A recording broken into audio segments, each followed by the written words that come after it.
Alhamdulillahilladzi bi ni'matihi tatimmus shalihat wa bi fadlihi tatanazzalu al-khairat wal barakat wa bi tawfiqihi tatahaqqaqu al-maqasid wal ghayat. Asyhadu an la ilaha illallah wahdahu la syarika lahu wa asyhadu anna Muhammadan abduhu wa rasuluhu la nabiyya ba'dahu. Allahumma shalli wa sallim wa barik ala sayyidina Muhammad wa ala alihi wa sahbihi al-mujahidin al-tahirin. Amma ba'du fa ya ayyuhal hadirun usikum wa iyaya bittaqullah wa ta'atihi la'allakum tuflihun. Ya ayyuhalladzina amanu taqullaha haqqa tuqatih wa la tamutunna illa wa antum muslimun. Tajawwadu fa inna khairaz zadi taqwa. Qad qala Allah ta'ala fi kitabihil karim. A'udzu billahi minasy syaithanir rajim. Bismillahirrahmanirrahim. Wa qatilu fi sabilillahi alladziina yuqatilunakum wa la ta'tadu. Al-ayat. Sidang Jumat yang berbahagia, alhamdulillah wa syukran ala ni'matillah. Di hari Jumat yang cerah kali ini kita diberi kesempatan, diberi nikmat Allah Subhanahu wa taala sehingga dapat menjalankan di antara kewajiban kita kepadanya. Jamaah rahmatullah, sebagaimana kita mengetahui bersama, saat ini di antara kita, terutama di wilayah Timur Tengah, sedang berlangsung dan berkecamuk ketegangan militer, bahkan hingga terjadi kontak senjata berupa perang, yaitu negara Iran dan Israel serta Amerika. Walaupun belakangan ini mereka sedang memperpanjang gencatan senjata, mudah-mudahan ini semua bisa membawa kedamaian untuk umat manusia, khususnya kaum muslimin di sekitarnya.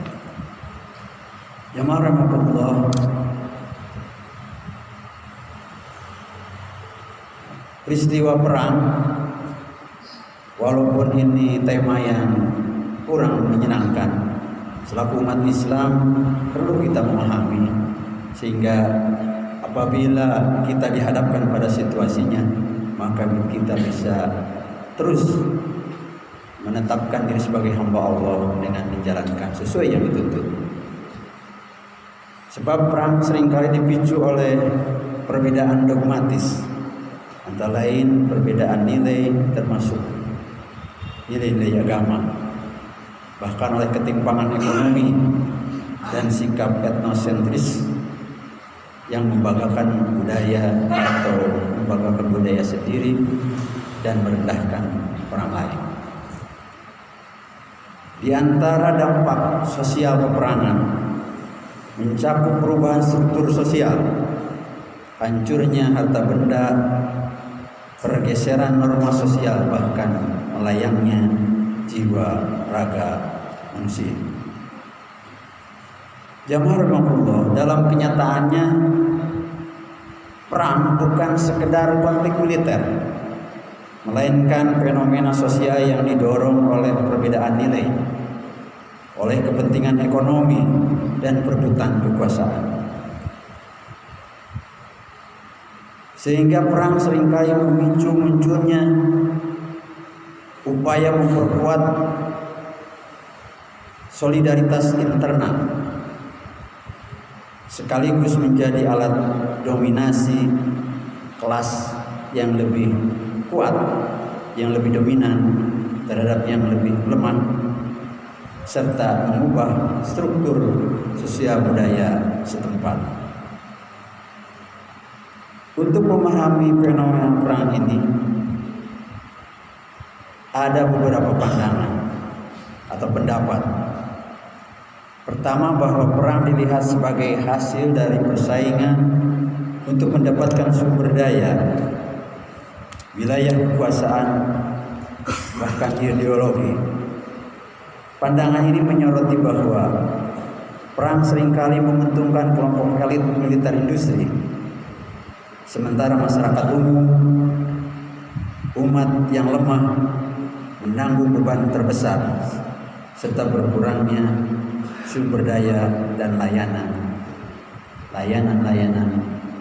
dasar bagi umat manusia.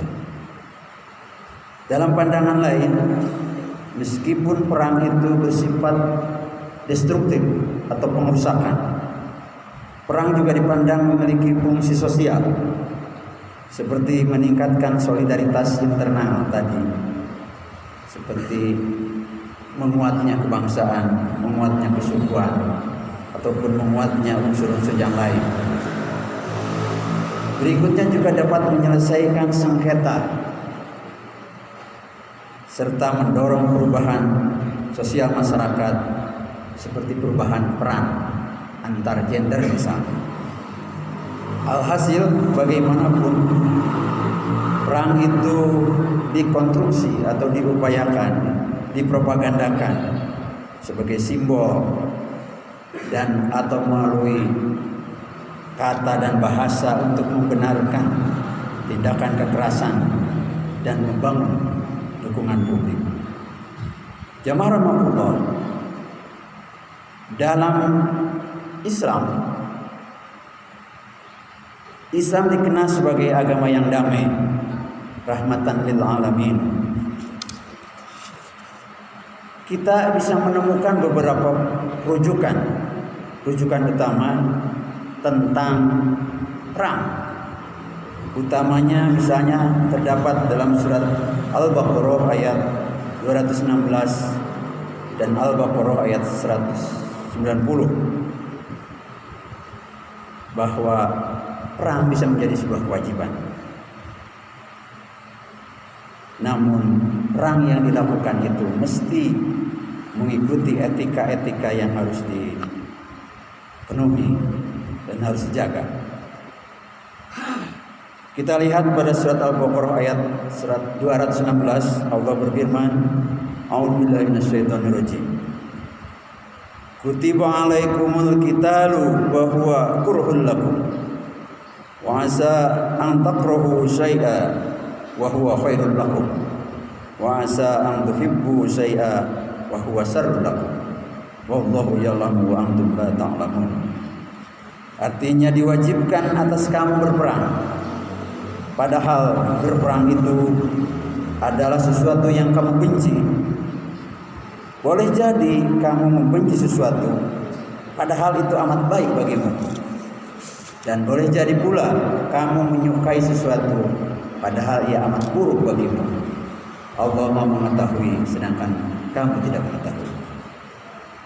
Jamaah rahmatullah, ayat ini menegaskan bahwa perang adalah sesuatu pada waktunya dan dengan syarat tertentu, ada suatu kewajiban yang berat.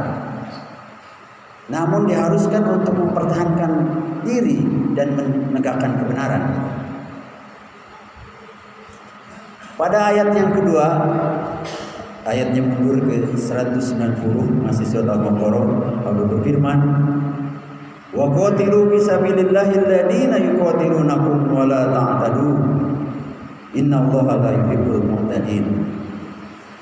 Dan perangilah di jalan Allah orang-orang yang memerangi kamu, tetapi jangan melampaui batas, karena sesungguhnya Allah tidak menyukai orang-orang yang melampaui batas.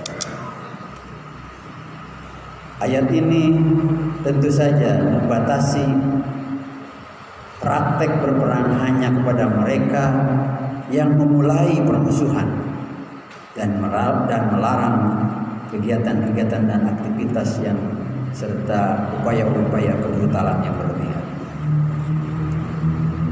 Pada ayat lain surat Al-Hajj ayat 39 Allah juga berfirman, Udina lil ladzina yuqataluna bi annahum zulimu wa innallaha ala nasrihim laqadir.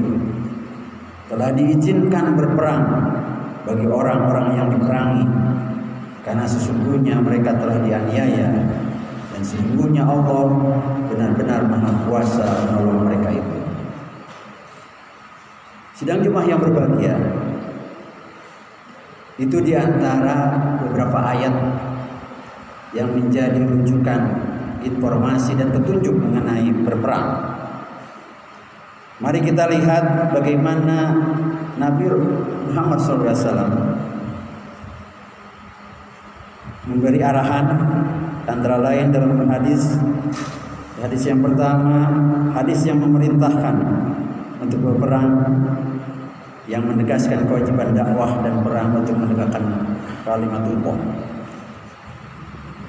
Umirtu an uqatilan nasa hatta yashhadu alla ilaha illallah wa anna muhammadar rasulullah wa yuqimus shalah wa yutuz zakat. Kata Rasulullah SAW, aku diperintahkan untuk memerangi manusia hingga mereka bersaksi bahwa tiada Tuhan selain Allah dan bahwa Nabi Muhammad adalah utusan Allah. Mereka menegakkan sholat dan menunaikan zakat. Hadis diriwayatkan oleh Bukhari dan Muslim. Hadis kedua, hadis berperintah berperang di jalan Allah dengan niat yang benar. Uju bismillahi wa fisabilillah qatilu man kafara billah uju wala taqullu wala taqdiru wala tangsulu wala taqtulu walida. Berperanglah atas nama Allah dan di jalan Allah. Perangilah orang-orang yang tidak percaya kepada Allah. Dan berperanglah dan jangan menggelapkan rampasan perang. Janganlah mengingkari janji. Janganlah memutilasi mayat dan janganlah membunuh anak-anak. Hadis diriwayatkan oleh Muslim nomor 1731. Jemaah rahmatullah, berdasarkan petunjuk-petunjuk dari Al-Quran dan hadis tadi, perintah perang dalam Islam bukan berupa eksplorasi atau penjajahan, melainkan untuk tindakan pertahanan, untuk melawan serangan musuh sebagaimana disebutkan dalam Al-Baqarah, menegakkan keadilan, mempertahankan hak yang dilanggar, dan melindungi dakwah dengan menghilangkan fitnah atau penghalang dakwah. Dengan demikian, perang dalam Islam memiliki etika yang ketat, seperti melarang membunuh anak-anak, membunuh wanita, orang tua, dan melakukan pengrusakan terhadap alam. Barakallahu